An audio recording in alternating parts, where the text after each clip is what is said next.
À 52 ans, Madame Élise Kouassi était l'une des femmes les plus respectées d'Abidjan. Elle possédait des hôtels de luxe à Cocody, des immeubles à Marcory et même des propriétés à l'étranger. Son nom apparaissait souvent dans les magazines d'affaires et sa réussite inspirait autant qu'elle intimidait. Toujours élégante, toujours droite, Élise portait des tailleurs sur mesure et parlait d'un ton calme mais ferme. Elle vivait dans une immense villa à la rivière à Troyes, avec des domestiques qui baissèrent les yeux dès qu'elle traversait le salon. Pour tous, elle représentait la réussite, la discipline, le contrôle absolu. Mais derrière cette façade parfaite, Élise cachait un secret qui la hantait depuis plus de 30 ans. Un fils. Un enfant qu'elle avait abandonné à la naissance. Fruit d'une histoire d'amour passionné avec un homme qui l'avait quittée sans un mot. Depuis ce jour, elle vivait avec ce vide qu'aucune fortune n'avait jamais réussi à combler. Ce matin-là, dans son grand bureau vitré donnant sur le jardin, Élise feuilletait distraitement un magazine quand son assistante frappa à la porte. « Madame Élise, le candidat pour le poste de chauffeur est arrivé. Il s'appelle Eli Nguessan. Il a de très bonnes références et il est ponctuel. »« Fais-le entrer, Jamila, » répondit Élise sans lever les yeux. « J'espère qu'il est plus sérieux que le dernier. » Jamila esquissa un sourire et s'éclipsa. Quelques secondes plus tard, la porte s'ouvrit doucement. Un homme entra. Il était grand, élancé, d'une trentaine d'années, vêtu d'une chemise élégante, propre. Ses yeux sombres exprimaient une force tranquille, mais aussi une fatigue ancienne. Il tenait son chapeau entre ses mains, humblement. « Bonjour, madame, » dit-il d'une voix posée. « Je m'appelle Eli. J'ai 10 ans d'expérience comme chauffeur particulier. Je connais Abidjan par cœur. »« Asseyez-vous, » répondit Élise, l'observant attentivement. « Pourquoi devrais-je vous embaucher ?» Eli prit une légère inspiration. « Parce que je suis discret, ponctuel et loyal. J'ai conduit pour des familles exigeantes. On m'a souvent dit que j'étais fiable, même en pleine pluie ou sous pression. » Élise hocha lentement la tête. Il y avait dans ce regard quelque chose d'étrangement familier, mais elle balaya cette impression. « Très bien, vous commencez demain, 7 heures précises. La voiture doit être propre et prête. Mon assistante vous expliquera le reste. » Eli se leva, inclina légèrement la tête. « Merci, madame. Vous ne le regretterez pas. » Le lendemain, à l'aube, la Mercedes noire étincelait devant la villa. Eli attendait déjà, impeccablement vêtue, les mains croisées sur le volant. Quand Élise sortit, vêtue d'un ensemble beige et de lunettes de soleil, elle monta à l'arrière, sans un mot. Direction le siège, Cocody. Oui, madame. Sur la route, le silence s'installa, rythmé par le ronronnement du moteur. Eli conduisait avec précision, évitant les embouteillages, prévoyant chaque virage comme s'il anticipait la circulation avant qu'elle n'arrive. Dans le rétroviseur, il observait discrètement cette femme au port noble, à la beauté froide. Quelque chose en elle l'attirait sans qu'il comprenne pourquoi. Une sensation étrange, comme un fil invisible. Les semaines passèrent. Eli devint indispensable. Toujours à l'heure, toujours poli, il semblait comprendre Élise sans qu'elle ait besoin de parler. Parfois, elle se surprenait à lui adresser un mot de plus que nécessaire. Un après-midi, coincée dans un embouteillage à Adjamé, Élise soupira bruyamment. « Ces routes sont infernales. Comment faites-vous pour rester si calme ?»« J'ai appris à l'être, madame, » répondit Eli avec un léger sourire. « La vie m'a enseigné que se fâcher ne change rien. Autant penser à autre chose. »« Et à quoi pensez-vous dans ces moments-là » demanda-t-elle, presque curieuse. « À ma famille. Enfin, à celle que j'imagine.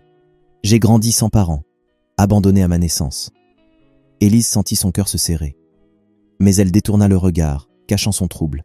« C'est triste, mais la vie donne parfois de secondes chances. Vous en avez une maintenant, profitez-en. » Eli acquiesça, sans remarquer les mains tremblantes de sa patronne. Ce qu'ils ignoraient, c'est qu'un autre les observait dans l'ombre. Cyril Quadio, le neveu de Élise, un jeune homme ambitieux et jaloux de 37 ans. Il vivait avec elle depuis la mort de ses parents et travaillait dans son entreprise, convaincu qu'il serait un jour son héritier. Mais depuis l'arrivée d'Eli, il se méfiait. « Tante, ce chauffeur ne me dit rien qui vaille. Il a l'air trop ordinaire pour ce poste. Cyril, Arrête tes paranoïas, répondit Élise sèchement. Élie fait très bien son travail. Mieux que toi, parfois. Cyril baissa les yeux, piqué au vif, mais son regard brillait d'une détermination glaciale. Il décida de creuser. Quelques jours plus tard, il contacta un vieil ami, Simon, un ancien policier reconverti en détective privé. « Je veux que tu fouilles sur ce chauffeur. Où il est né, qui il est, tout. »« Considère que c'est fait, » répondit Simon avec un sourire. « Mais prépare-toi. Parfois, on trouve plus qu'on ne cherche. » Pendant ce temps, la vie d'Élie suivait son cours. Le soir, il retrouvait Mélissa, sa compagne, une jeune infirmière douce et courageuse qui l'attendait dans leur petit appartement à Yopougon. Quand il rentrait, fatigué mais heureux, elle l'accueillait toujours avec tendresse. « Alors, ta patronne, la grande madame Kouassi ?» demanda-t-elle en riant. « Elle est stricte, mais juste, » répondit-il. « Et aujourd'hui, elle m'a même demandé comment j'allais. Tu te rends compte ? Peut-être qu'elle t'apprécie plus que tu ne crois. » lança Mélissa avec un clin d'œil. Élie rit doucement. « Ou peut-être qu'elle me supporte juste parce que je conduis bien. » Ils rirent ensemble, sans se douter que leurs vies allaient bientôt basculer. Quelques jours plus tard, Simon, le détective privé engagé par Cyril, arriva devant la grande villa de la Riviera, un petit carnet en main. Il avait enquêté discrètement, fouillé les registres, interrogé d'anciens contacts à la mairie et dans les orphelinats d'Abidjan. Le soir même, il retrouva Cyril dans un bar chic de Cocody. « Alors ?» demanda Cyril en sirotant son whisky. Simon posa le carnet sur la table. « Ton chauffeur, là, Élie Nguessan, a un passé particulier. Né en 1993, abandonné à la naissance devant la porte de l'orphelinat Saint-Martin à Treilleville. Pas de nom de mère, juste une note laissée dans une couverture. »« Une note ? Quelle note ? » ?»« 3 mots. Pardonne-moi, mon fils. » Cyril fronça les sourcils, incrédule. « Et alors, qu'est-ce que cela signifie ?» Simon haussa les épaules. « Les dates correspondent exactement à la période où ta tante était à Abidjan, après son séjour à Bassam. Et j'ai trouvé autre chose. » L'enfant portait au cou une médaille en or, avec une petite croix gravée. « Une croix ? » ?»« Oui, et j'ai vu ce chauffeur la porter au cou aujourd'hui. C'est la même. » Cyril blêmit. « Tu insinues qu'Élie serait le fils que ma tante a abandonné ?» Simon resta silencieux, posant un regard grave sur lui. « Je n'insinue rien, Cyril. Je te donne les faits. » Cyril resta figé, la mâchoire serrée. Une colère sourde monta en lui. « Si c'est vrai, alors tout ce que j'ai attendu m'échappe. L'entreprise, l'héritage, tout. » Son regard s'assombrit. « Je ne laisserai pas un chauffeur me voler ma place. » Pendant ce temps, Élie, lui, ignorait tout de ses manigances.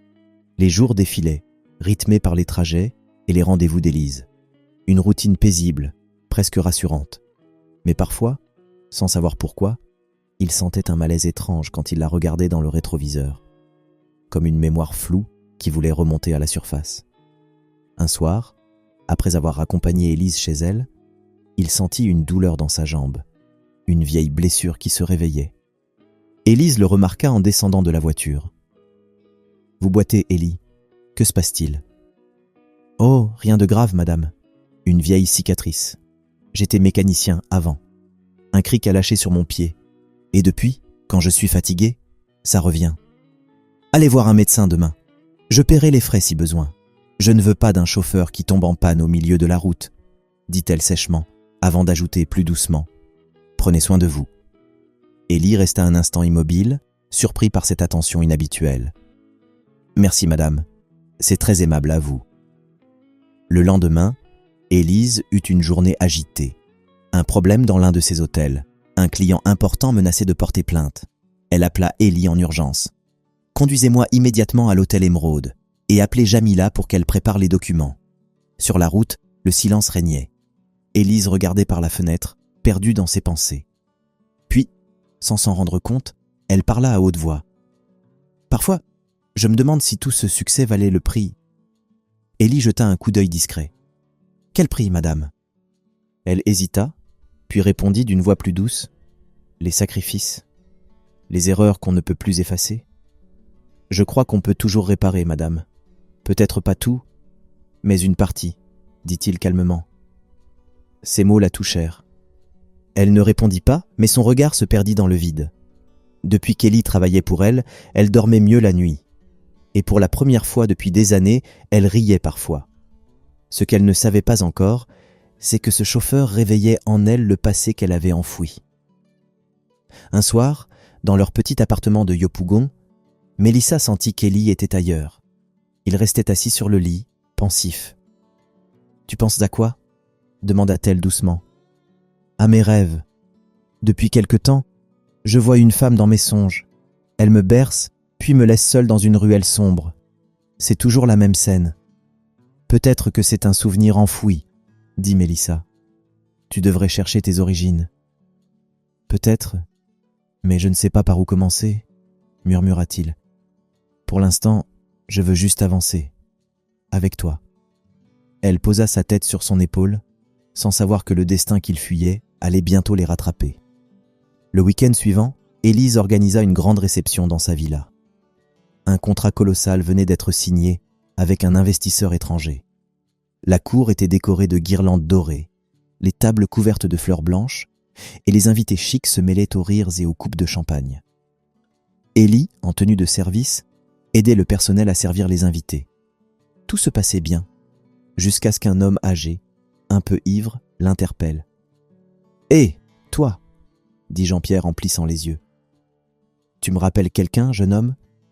Tu as les yeux de Élise, on dirait son fils. » Ellie eut un petit rire gêné. « Madame n'a pas d'enfant, monsieur. »« Ah oui, c'est vrai, balbutia l'homme. Pourtant elle en avait un. Elle l'a abandonné, le pauvre petit.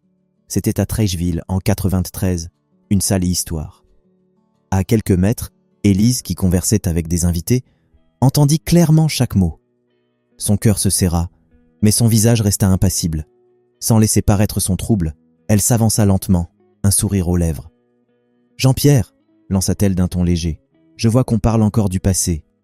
Viens donc, je veux te présenter à quelqu'un. » Elle posa doucement sa main sur son bras, le tirant à l'écart. Son geste paraissait naturel, presque amical, mais son regard, lui, trahissait une panique contenue. Ellie, de loin, les observa s'éloigner. Il sentit un léger malaise, sans comprendre pourquoi. Dans l'air flottait une tension étrange, un secret qu'il ne savait pas encore nommer.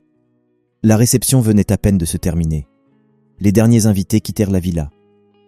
Élise, elle, était restée immobile, debout près du buffet, la main tremblante autour d'un verre à moitié plein. Le silence bourdonnait dans sa tête.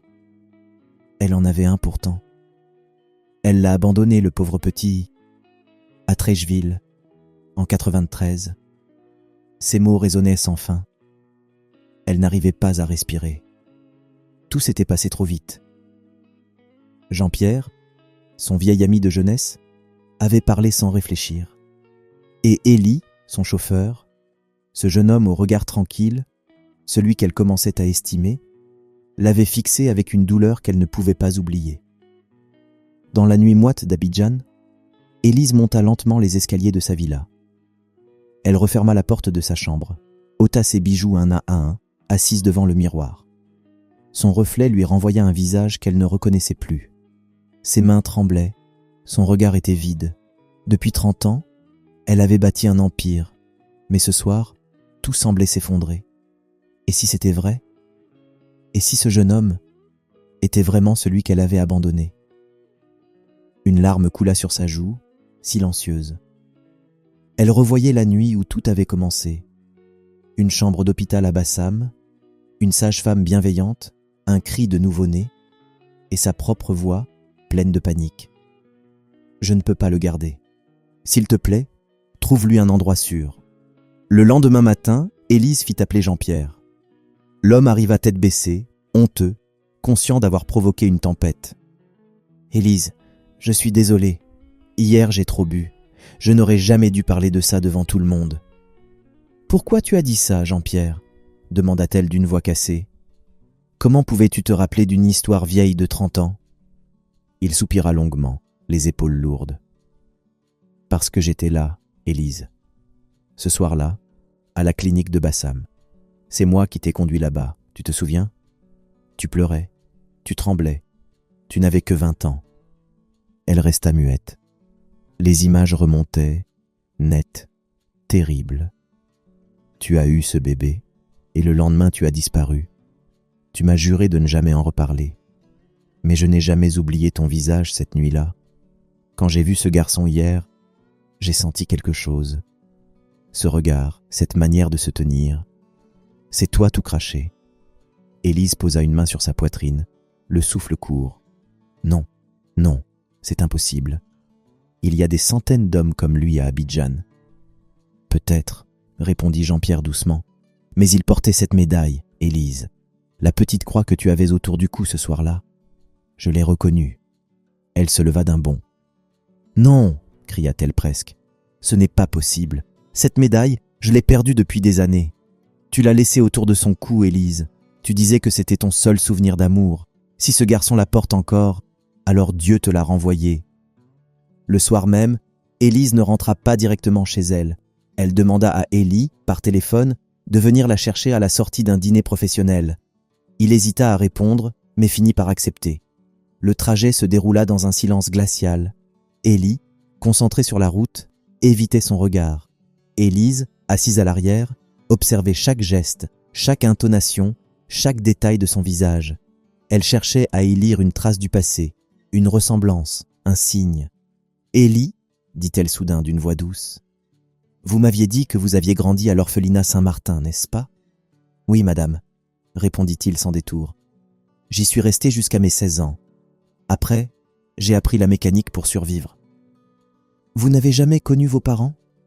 Il secoua la tête, sans quitter la route des yeux. « Non. On m'a juste dit qu'on m'avait laissé là, un matin, avec une couverture bleue et une médaille autour du cou. » Élise sentit son cœur s'arrêter. Ses doigts se crispèrent sur son sac à main. Elle détourna le regard vers la vitre pour cacher son trouble. « Madame, vous allez bien ?» demanda Élie, inquiet.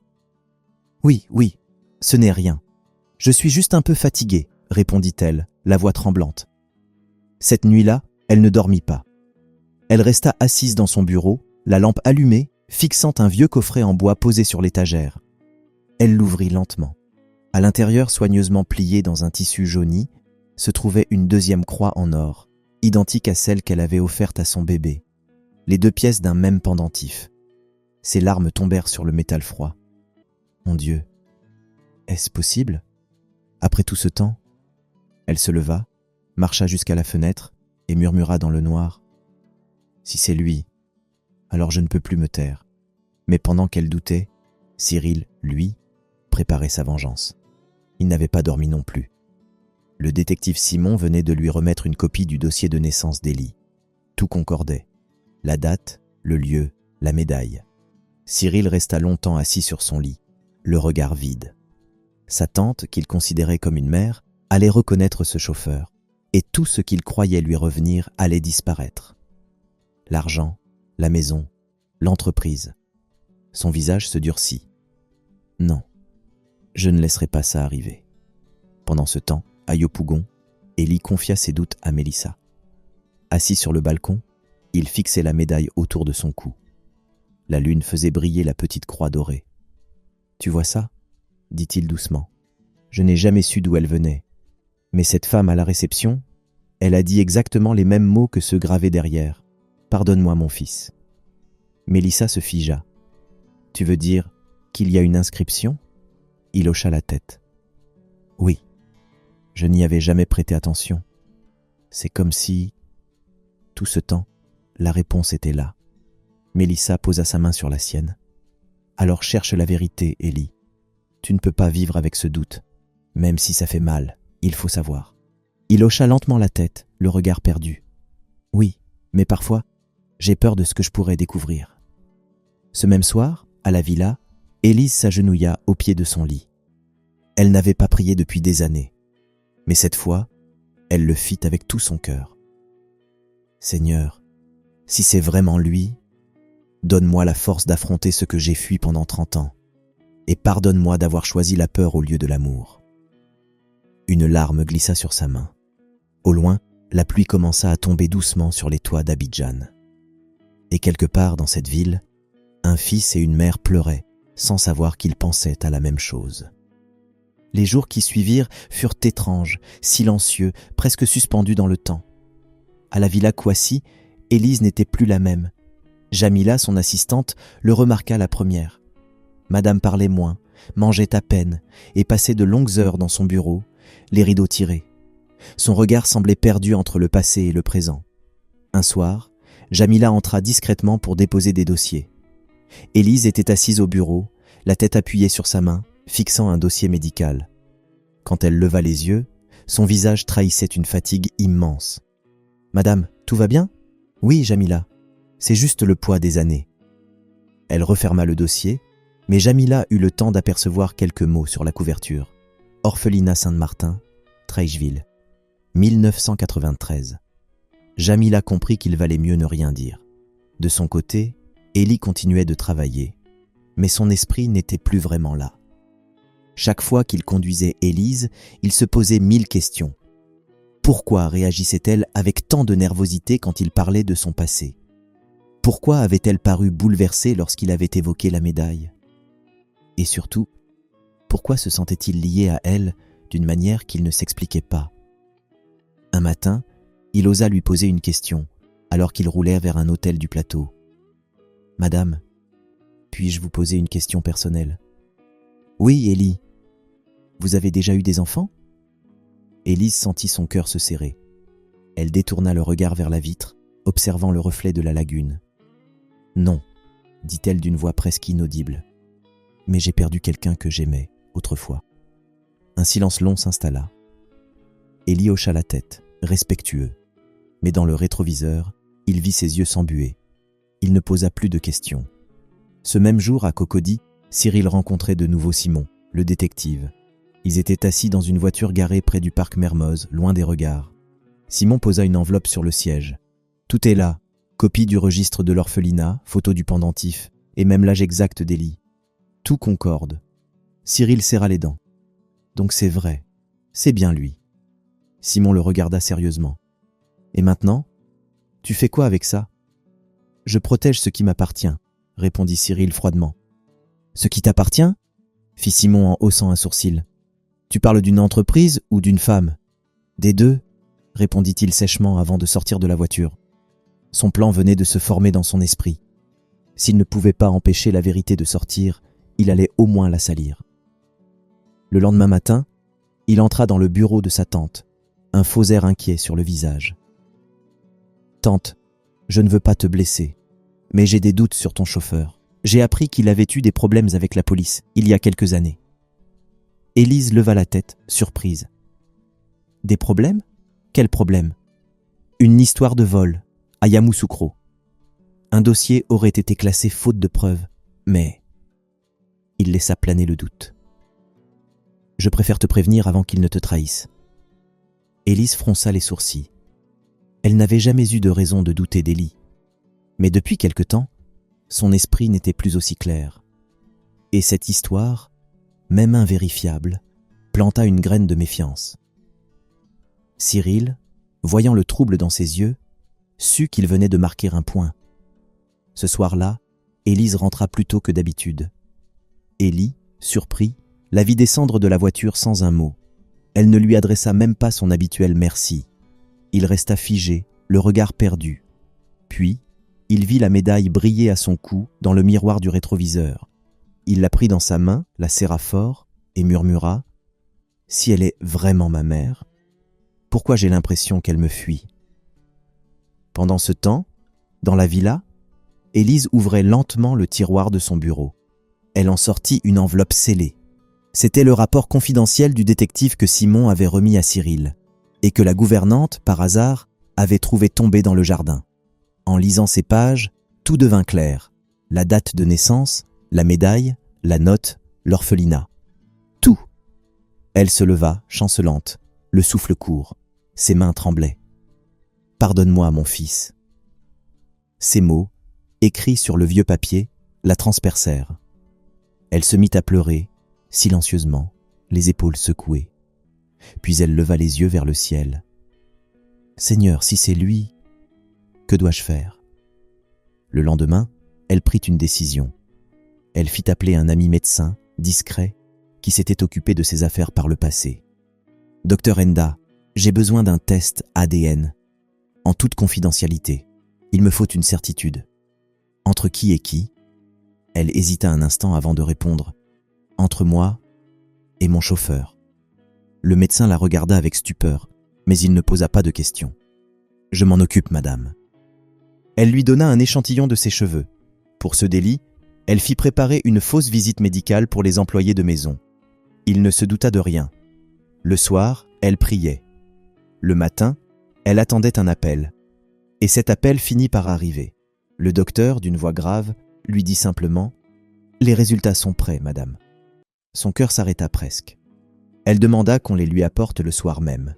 La nuit était tombée quand elle ouvrit l'enveloppe. Les mots semblaient danser devant ses yeux. Elle dut la relire plusieurs fois avant de comprendre. Résultat, compatibilité génétique à 99,8%. Elle resta immobile, les larmes coulant lentement. 30 années de regrets, de culpabilité, de silence, venaient de se briser d'un seul coup. Elle prit la médaille dans sa main, la serra contre son cœur et murmura « Mon Dieu, c'est vraiment lui. » Mais alors qu'elle s'effondrait dans son fauteuil, quelqu'un la regardait depuis la porte entr'ouverte. C'était Cyril, et dans ses yeux, il n'y avait plus d'amour, seulement une colère froide et la promesse d'une guerre silencieuse. La nuit où Élise découvrit la vérité, Abidjan semblait étrangement calme. Mais à la Villa Kouassi, la tempête, elle, venait à peine de commencer. Élise était restée dans son bureau, les mains serrées sur le rapport. Son cœur battait fort, trop fort. 30 ans de silence venèrent de s'effondrer en une seule phrase. Compatibilité génétique à 99,8%. C'était donc vrai. Ce jeune homme qu'elle voyait chaque jour, cet employé qu'elle avait traité avec froideur et distance, était le fils qu'elle avait abandonné. Elle posa sa tête sur la table, pleurant sans retenue, laissant la culpabilité l'envahir. Mais derrière la porte, Cyril observait la scène. Il referma doucement, les mâchoires serrées. Il savait maintenant que la vérité allait tout changer. Et il ne laisserait pas cela arriver. Le lendemain matin, Élise tenta de se comporter comme si de rien n'était. Elle s'habilla, prit son petit déjeuner, donna des instructions à Jamila. Mais son visage trahissait la fatigue et ses gestes manquaient de précision. Quand Élie arriva avec la voiture, elle le regarda longuement avant de monter. Il le sentit aussitôt. « Tout va bien, madame. Vous semblez différente. » Elle détourna les yeux, souriant faiblement. « Je suis juste un peu fatiguée, Élie, rien de plus. » Mais dans le rétroviseur, leurs regards se croisèrent un instant. Un court instant où la vérité semblait déjà se reconnaître, même sans mots. Pendant ce temps, Cyril passa à l'action. Il savait que s'il attendait, sa tante finirait par tout avouer. Et alors, lui, l'héritier autoproclamé, n'aurait plus rien. Alors il prépara son plan. Un mélange de mensonges, de manipulation et de peur. Ce jour-là, il se rendit discrètement au bureau principal de la société Kouassi. Il appela la responsable des ressources humaines. « Madame Dago ?» dit-il d'un ton autoritaire. « Je vous transmets une note confidentielle. À partir d'aujourd'hui, le chauffeur personnel de ma tante, M. Élie Nguessan, est suspendu. Une enquête interne sera ouverte pour suspicion de vol et falsification de documents. »« De vol ?» s'écria la femme choquée. « Oui, c'est grave. Ma tante préfère la discrétion. Faites-le partir avant ce soir. » La rumeur se propagea vite. En quelques heures, dans les couloirs, on ne parlait que de ça. Le chauffeur d'élite de Madame Kouassi accusé de vol. Quand Élie revint à la villa ce soir-là, il remarqua tout de suite les regards étranges du personnel. Personne ne parlait, mais tout le monde savait. Jamila, gênée, s'approcha discrètement. « Monsieur Élie, soyez prudent. Il se passe quelque chose. »« Quoi donc ?» ?»« Cyril a fait circuler des documents. Il dit que vous avez été accusé de vol, il y a des années. Madame n'a encore rien dit, mais je crois qu'il prépare quelque chose. » Élie resta figé, les lèvres serrées. « Il veut me faire du mal, » murmura-t-il. « Mais pourquoi ?»« Parce qu'il vous craint, » répondit Jamila simplement. « Et parce que madame commence à vous regarder autrement. » Ce soir-là, Élise entra dans son salon et trouva Cyril assis, l'air faussement calme. « Tante, Il faut qu'on parle. À propos de quoi? De ton chauffeur. Je sais tout. Je sais qu'il a un passé trouble. Et je sais aussi que tu penses qu'il est ton fils. » Elle blêmit, posant sa main sur le dossier du fauteuil. « Comment le sais-tu? Je ne suis pas aveugle, ni sourd. Tu as fait un test ADN, n'est-ce pas ?» Elle baissa la tête, incapable de nier. « Oui. »« Et alors ?» insista-t-il. « Qu'as-tu découvert ?»« La vérité. » répondit-elle d'une voix faible. Cyril fronça les sourcils. « Et cette vérité, tu comptes faire quoi avec? Tout lui donner ?» Elle leva la tête, son regard redevenant celui de la femme forte qu'il craignait autrefois. « Je compte réparer ce que j'ai détruit, Cyril. Pas pour effacer le passé, mais pour avoir enfin la paix. »« Et moi, dans tout ça ?» cria-t-il, perdant son calme. « Moi qui t'ai aidé toutes ces années, moi que tu as élevé. Tu vas tout donner à un inconnu juste parce qu'il porte une médaille ?»« Ce n'est pas un inconnu, » répondit-elle d'une voix ferme. « C'est mon sang. » Cyril frappa du poing sur la table. « Alors prépare-toi à tout perdre, parce que je ne le laisserai pas te voler ce que j'ai construit à tes côtés. » Il quitta la pièce en claquant la porte, laissant Élise bouleversée. Mais malgré la peur, elle savait ce qu'elle devait faire. Elle allait dire la vérité à Élie. Le lendemain matin, elle le fit venir dans le salon. Élie entra, inquiet. Élise se leva lentement, les yeux rougis, tenant une enveloppe dans sa main. Elle lui fit signe de s'asseoir. « Élie, il y a des choses que tu dois savoir. »« Je vous écoute, madame. » Elle posa l'enveloppe sur la table, la voix tremblante. « Cette enveloppe contient un test ADN. Je ne te l'ai pas dit plus tôt parce que je ne voulais pas y croire. Mais la vérité, c'est que toi et moi... » La porte s'ouvrit brutalement. Cyril entra, suivi de 2 policiers. « Voici l'homme, messieurs. C'est lui. L'auteur du vol dans l'entreprise. »« Quoi ?» s'exclama Élie, abasourdi. « C'est faux !» cria Élise. « Cyril, arrête ça tout de suite !»« Non, tante. Cet homme te manipule. Il a trouvé le moyen de te tromper. Il n'est pas ton fils, il est un escroc. » Les policiers s'approchèrent, hésitants. Élie, encore sous le choc, recula d'un pas. « Je ne comprends rien à ce qui se passe. »« Ne dis rien, » souffla Élise. « Ne dis rien, je vais arranger ça. » Mais dans le regard d'Élie, tout se brisait. Il y vit la peur, le doute, la confusion.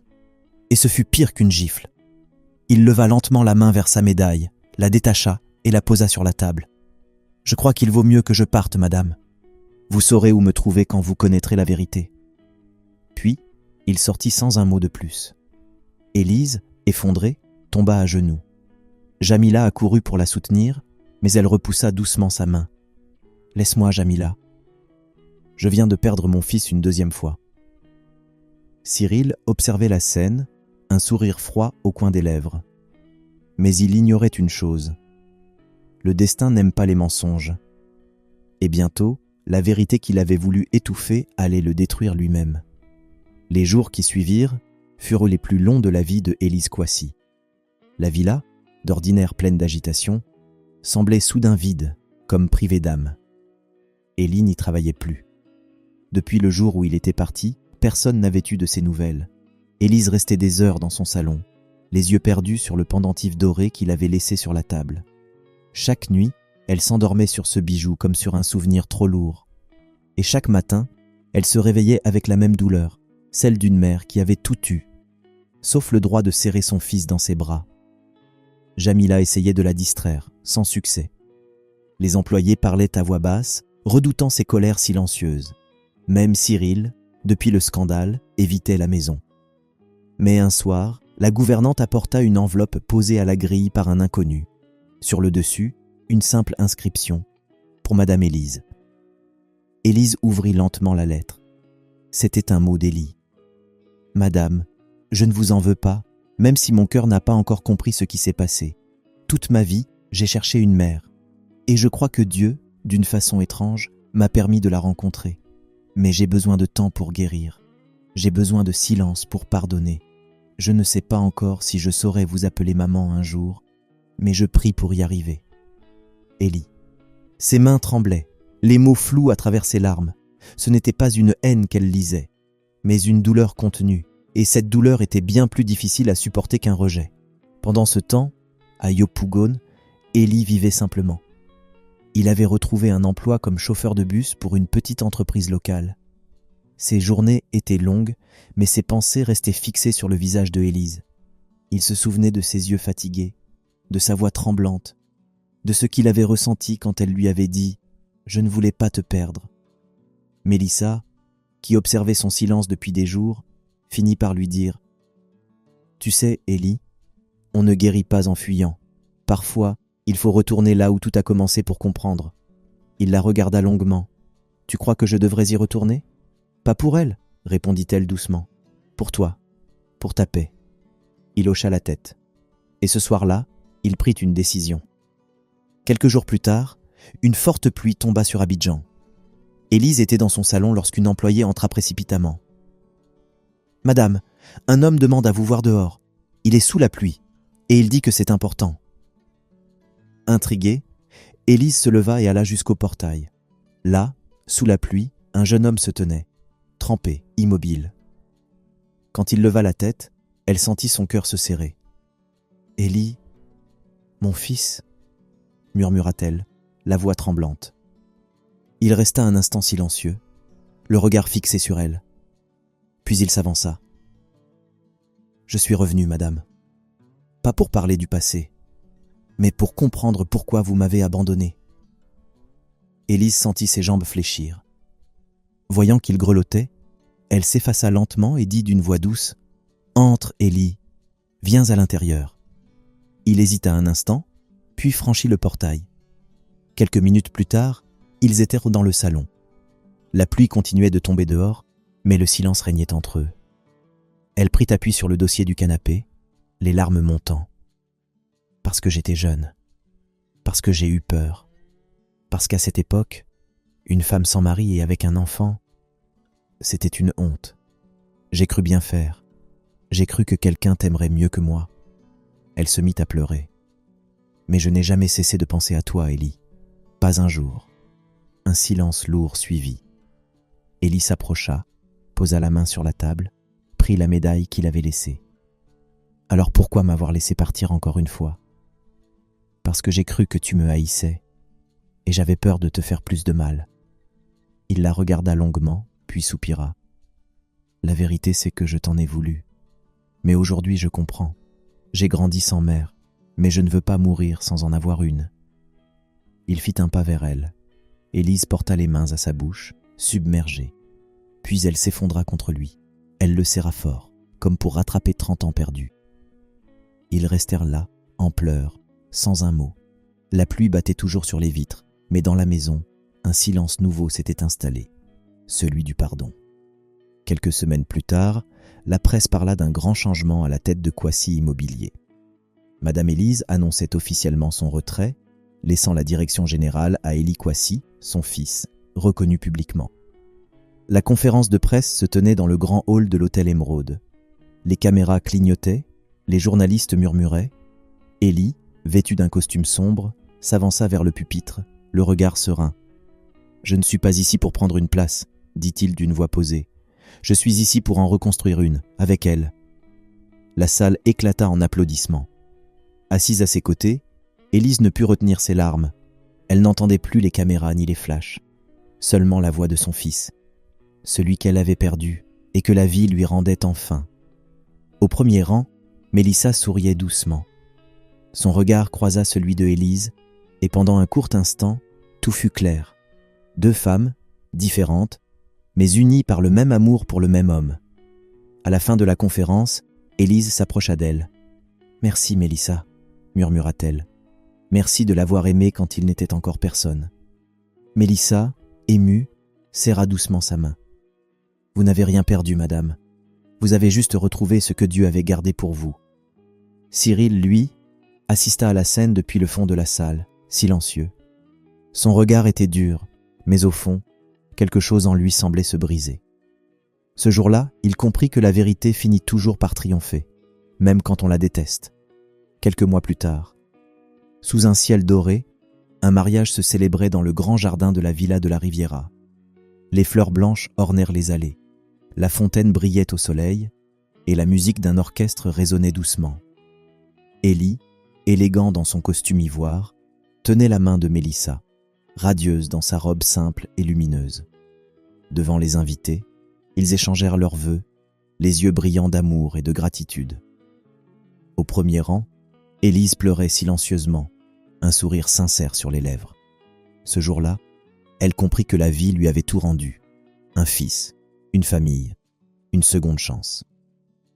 Après la cérémonie, elle s'approcha des jeunes mariés, posa une main sur leurs épaules et dit « Votre union me rappelle que tout ce que la peur détruit, l'amour peut le reconstruire. » Élie l'embrassa sur la joue. « Merci maman, pour tout. » Le soir, sous les guirlandes allumées, ils dansèrent tous ensemble. La mère, le fils, et celle qui serait désormais sa belle-fille. Et dans l'air, il n'y avait plus ni douleur, ni regret, seulement la paix, la vraie. Et vous, chers abonnés, rappelez-vous, parfois, la vie nous sépare pour mieux nous apprendre à aimer. Il n'y a pas de faute qu'un vrai pardon ne puisse guérir. Les années peuvent effacer les visages, mais jamais les liens du cœur. Parce que, même quand tout semble brisé, l'amour, le vrai, finit toujours par retrouver son chemin. Merci d'avoir regardé cette vidéo jusqu'au bout. Si cette histoire vous a touché, laissez un pouce bleu, abonnez-vous à HD Story, la chaîne des histoires humaines et des leçons de vie inspirantes. Et surtout, partagez cette vidéo avec quelqu'un qui a besoin de se rappeler que le pardon ne change pas le passé, mais peut guérir le cœur. Prenez soin de vous, et à très bientôt pour une nouvelle histoire.